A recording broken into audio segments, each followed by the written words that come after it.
২৬ৰ বিধানসভা নিৰ্বাচনৰ পূৰ্বে বিৰোধী একত্ৰিত হ'ব। এই সন্দৰ্ভত মন্তব্য কৰিছে গৌৰৱ গগৈ। যোৰহাট লোকসভা সমষ্টিৰ সাংসদ লোকসভাৰ বিৰোধী দলৰ উপদলপতি গৌৰৱ গগৈ এই সন্দৰ্ভত মন্তব্য কৰিছে।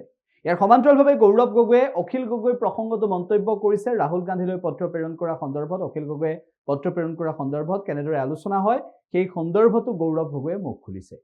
আমি সকলোৱে বিচাৰোঁ যে বিধানসভা নিৰ্বাচনৰ প্ৰাক মুহূৰ্তত আমি সকলোৱে যিসকলে বাস্তৱভাৱে বিজেপি চৰকাৰক আঁতৰাবলৈ বিচাৰে, আমি সকলোৱে যিসকলে আমি সিজনৰ প্ৰতি আমাৰ ভাল মনোভাৱ আছে, আমি সকলোকে একত্ৰিত হোৱা, সকলৰ শক্তি বৃদ্ধি হোৱাটো বিচাৰোঁ। আমি সকলোৱে নিশ্চয় একগোট হ'ম।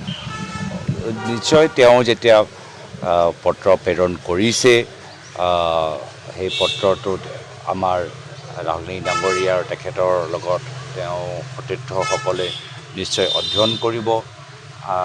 আমাৰ লগতো আলোচনা কৰি অসমৰ ৰাজনৈতিক পৰিৱেশ আগন্তুক দিনত কেনেদৰে আৰু শুদ্ধ কৰিব পৰা যায় সেইখিনি কথা বহলকৈ আলোচনা কৰিব। আৰু আমিও কংগ্ৰেছ দলৰ ভিতৰত আমি মানুহৰ কি বিচাৰে সেইখিনি কথা আমি আলোচনা কৰিম আৰু সমাজৰ বিভিন্ন অংশৰ লগত আমি যোগাযোগত থাকিম, সম্পৰ্কত থাকিম। আমি বিচাৰোঁ যে কংগ্ৰেছ দল আৰু সক্ৰিয় হওক, কংগ্ৰেছ দল আৰু শক্তিশালী হওক। কংগ্ৰেছ দল শক্তিশালী হ'লেহে আমি বিজেপি চৰকাৰ অসমৰ পৰা আঁতৰাব পাৰোঁ। চাওক, আমি সদায় কৈ আছোঁ যে আমি সকলোৱে আলোচনাপন্থী আৰু আলোচনা কেমেৰা সন্মুখত নহয়, মিডিয়া বাইটৰ পৰা আমি এটা কথা শুনিম, মিডিয়া বাইটৰ যোগেদি আমি উত্তৰ দিম, এই ধৰণৰ আলোচনা হয় নেকি? যদি আমি গভীৰভাৱে আলোচনা কৰিবলৈ বিচাৰোঁ তেতিয়া নিশ্চয় আমি এটা ভাল সময় ওলাই আমি কথাখিনি পাতিম। কিন্তু যদি আমি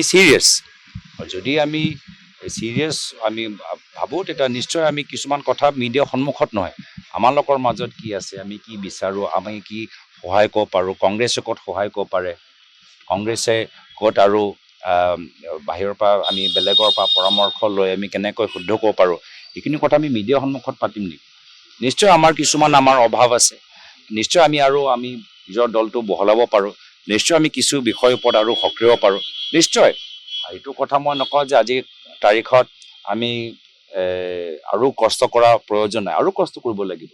কিন্তু ক'ত কৰিব লাগিব, পৰামৰ্শ কি আছে, অভাৱ আমাৰ কি, অভিযোগ আমাৰ কি আছে, এইখিনিতো আমি মিডিয়াৰ সন্মুখত নাপাওঁ। যদি আমি চিৰিয়াছ, কাৰণ আমিতো কৈ আছোঁ যে আমি আলোচনাপন্থী, আমি সদায় আলোচনা বিচাৰোঁ আৰু আমি সদায় যিসকল আমি বিজেপি বিৰুদ্ধে আমি আগভাগ ল'বলৈ বিচাৰোঁ, আমি সকলোৱে মাজত একতাত থাকক আৰু আমি সকলোৱে সিজনৰ প্ৰতি আমাৰ সন্মান ভাৱটো থাকিব, মিত্ৰতা ভাৱটো থাকিব আৰু সকলোৱে আগবাঢ়ি যাওক, শক্তিশালী হওক।